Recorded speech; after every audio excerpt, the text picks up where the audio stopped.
the year 1965, the Philippines was the second largest economy in Asia, just behind Japan. Its growing industrial and agriculture sector generally described the economy. However, most of the market in the country was dominated by the elites. It was also the same period that Ferdinand Marcos won the presidential election. Today, we look at the economy of the Philippines under President Ferdinand Marcos. When Marcos took over the country, it was already rising at a steady pace, but he expressed that he could push the economy to increase at an ever faster rate. The economic ambitions of Marcos was to boost infrastructure spending, but the state did not have the capital to finance his goals, so he turned to foreign loans for it. During the first term of his presidency, the Philippines' debt grew, but at the same time, his administration was competent enough to construct several highways, 38,705 school buildings, and several other complexes. At the same term, he expanded the country's military force, and to that, he could send 10,000 Filipino soldiers to South Vietnam, although most of the soldiers were engaged in construction, rather than fighting in the front line. The Philippines was also able to export an enormous amount of rice in Asia, and this was often called miracle rice, as it was worth about $5.9 million at that year.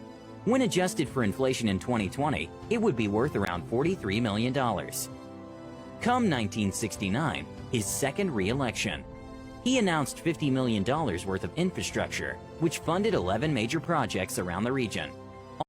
Although the amount of money used was also from foreign loans, and this had caused the country's external debt to double. And in his second term of presidency, he declared martial law across the Philippines, which led to several protests around the nation. And during these years, the Philippines continued to grow rapidly as it became a leader for exporting several commodities. The strong exports led the Philippines to grow at a rate of 9%. The largest growth that enjoyed this was the manufacturing sector, as it was increasing twice the rate compared to other sectors. Despite the fact that there was an ongoing oil crisis around the world, the Philippines continued to flourish. By the late 70s, exports slowed down and the economy weakened. This was also the start of the government's massive debt, as it was continuing to rise at an alarming rate. Some factors that contributed to the country's rising debt was because of the ministry's project not being able to produce good economic results, as some of those projects were not needed at that time. And by the year 1979, the world experienced another oil crisis that hit the world's economy. This led to the United States going into a recession, and the Philippines followed after.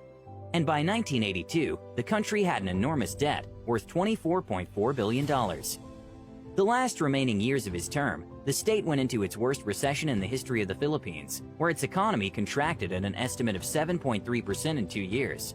But Marcos tried to launch a recovery program that would help the economy, but failed, and this contributed to a rise in unemployment, civil unrest, and Filipinos who studied in America began persuading investors from investing in the Philippines.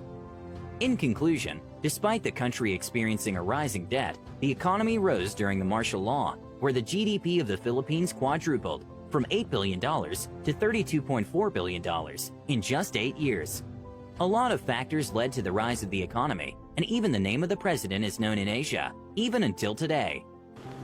The growth of the gross national product, meaning our increase in the production of goods and services, has increased from 5% in 1972 to 10%.